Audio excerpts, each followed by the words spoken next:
Once one of America's top Republicans, Lawrence King is serving a 15-year prison sentence for a multi-million-dollar fraud.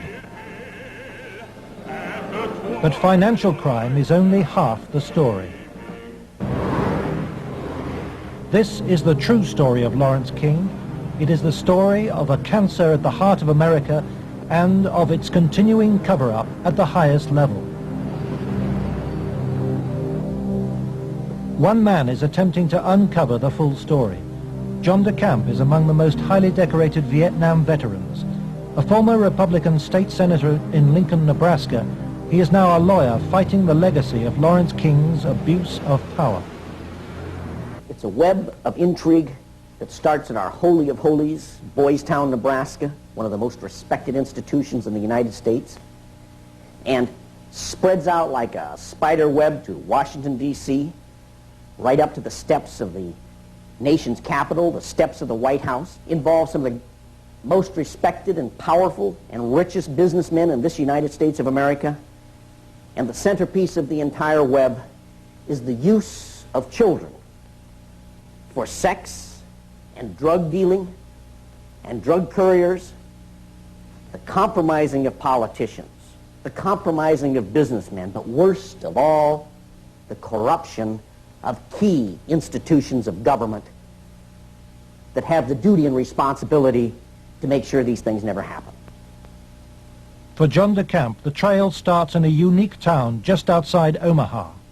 World-famed Boys Town is in the news again. Made famous by an Oscar-winning film, Boys Town is America's favorite children's charity. It was founded in 1917 by a Catholic priest, Father Flanagan.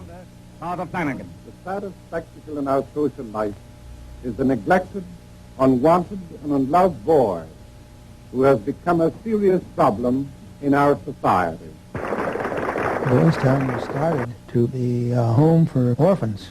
That was after World War I. And since then, society has changed and the problems of boys have changed.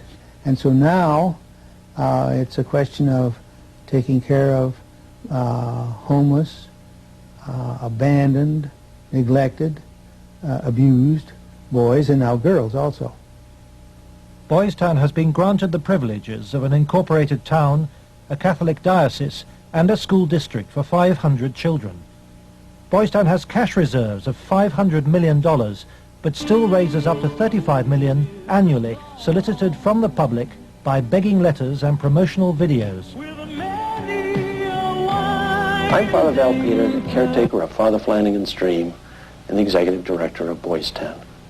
Does Boys Town really exist, people ask me? You bet it does. Located in the heartland of America, Boys Town youth have come from many backgrounds and locales. As they graduate, they shall seek new adventures and head for different places. But always, they shall carry with them the spirit of Boys Town.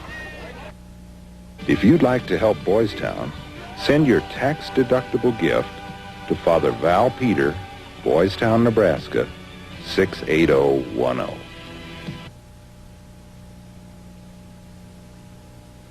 Boys Town, for me, was the first thing I ever heard of when you think of institutions that you respect.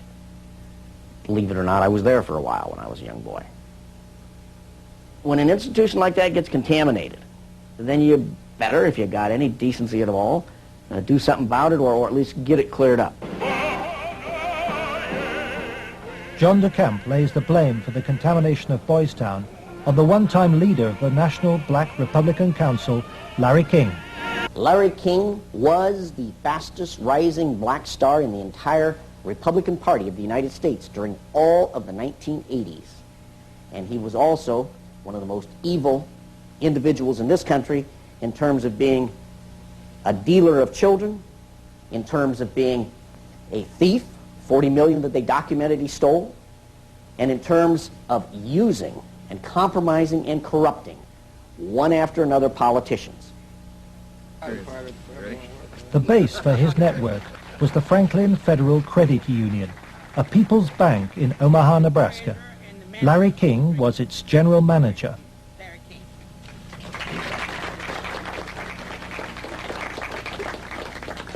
Thank you. This is especially an exciting day for me. Mr. King was a very charismatic person.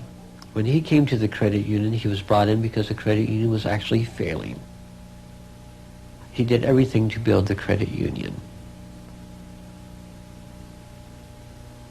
King courted the leaders of Omaha's wealthy business district. Banks, industry, and charities placed millions of dollars in King's hands. From 1979, Larry King developed close commercial ties to Boys Town, and Boys Town youngsters were sent to work for his companies. Boys Town had quite a few accounts at Franklin Credit Union. Those were considered very valuable accounts. They were handled exclusively by the bookkeeping department. But on the average of once a month or once every 2 months, we always seemed to incorporate a person from Boys Town. But King used Boys Town not just as a source of young boys for his business. He prostituted them at sex and drug orgies. Paul Benassi was a victim of King's abuse. He was also sent by King to lure Boys Town youngsters off campus. We used to just drive around and go up toward the home. That's when we used to do some of the scavenger hunts with picking up some of the kids. You know, just kind of win their confidence, become friends with them for a while. Start inviting them to the parties. The kids were 10 years old or older. In 1986, King's plundering of Boys Town was reported by staff to its chief executive, Father Val Peter. Subsequent testimony proves that he carried out his own investigation, but that King's victims refused to talk to him. Monsignor Hupp now blames himself for Boys Town's association with Larry King. Well, in retrospect, I regret having any association with Larry King. Had I known it at the time, it would never have happened.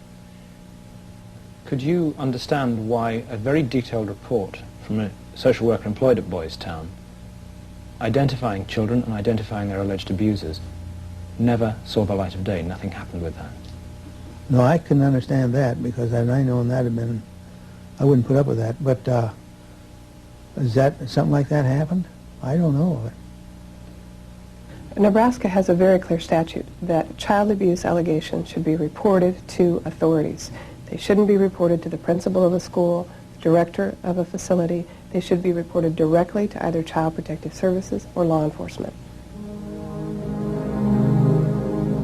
And so Larry King remained free to feed his pedophilic parties with child victims. But in 1988, a routine review brought King's involvement with Boys Town youth to the attention of Nebraska's State Foster Care Review Board.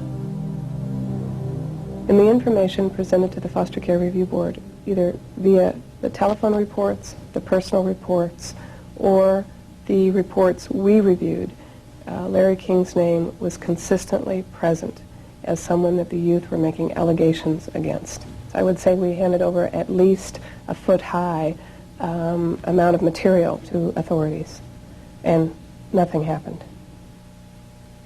Omaha police now accept that Larry King may have been abusing children. Good morning, Roberta. Good morning, Chief. But its most senior officer claims the evidence was not conclusive.